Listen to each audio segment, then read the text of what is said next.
Hi guys, let's make these buttery, crusty, flaky, juicy meat pies, shall we? We're going to start with the fillings, then make the pie dough. Let's get started. To a pan, add in some oil. Go in with some onions and saute for about a minute. Add in chopped garlic and saute.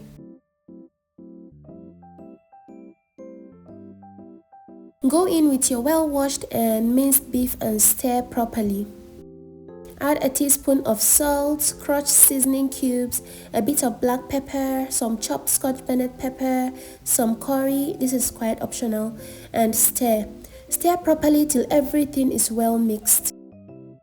Then go in with chopped potatoes and carrots. Stir properly. Then add some water, enough water to cover our fillings. Cover the pan and let cook for about 10 minutes or till the potatoes are soft, just like this. Add some cornstarch slurry. It's a mixture of cornstarch and water. This serves as a thickener. Stir properly till there's no water left in your fillings, till it's thickened, just like this. Turn off the heat and transfer to a wide plate for it to cool down.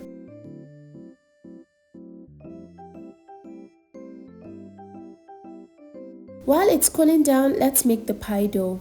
To a bowl, add 4 cups of sifted flour, half a teaspoon of salt and mix properly.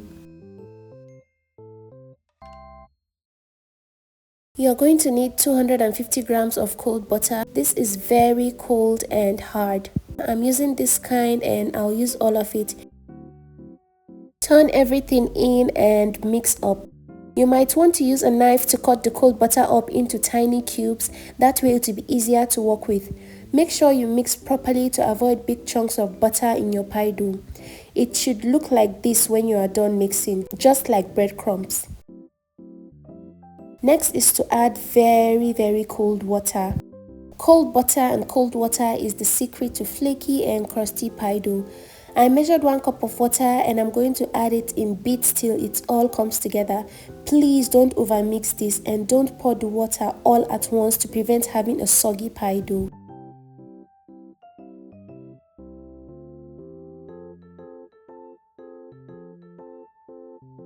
It's best to add your water in bits. So as your dough starts to come together, stop adding water. Don't overmix or knead. Mix it gently, the way you see me do. Just till it all comes together, just like this. Take out of the bowl, divide it into 2 and wrap with a plastic wrap. You can use a Ziploc bag.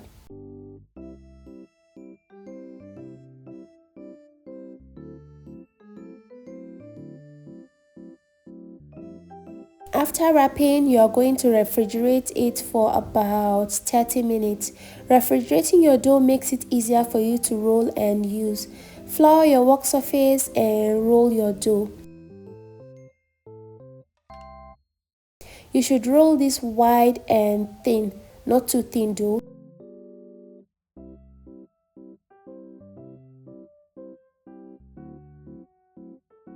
Use something circular to cut. You can use any size of choice, but I'm using this size because I want my pies a bit big.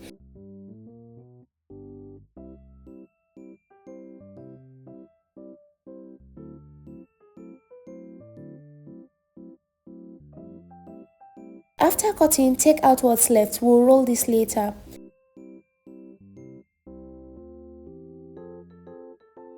Brush the edges with flour and water mixture. It's basically 1 tablespoon of flour and water. Add the pie filling to the middle and cover this way. Use a fork to seal the edges.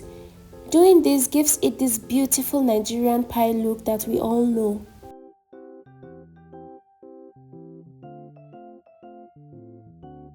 Another way is by using a meat pie cutter, if you have one. Place your cut dough in the cutter, brush the edges with the paste. Add in your pie filling and cover tightly. Then take out the excess dough.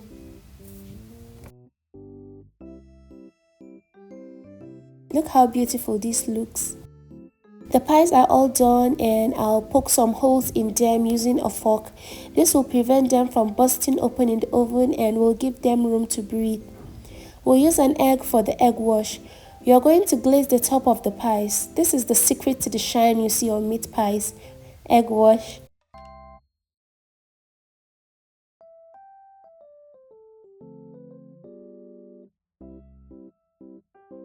After brushing the top of our pies with egg wash, now it's time to bake. Our pies are all ready and well baked. This is what our pies look like. Smelled and tasted amazing. Look how juicy this looks. I really hope you do try this recipe. Thanks for watching and don't forget to subscribe. Bye!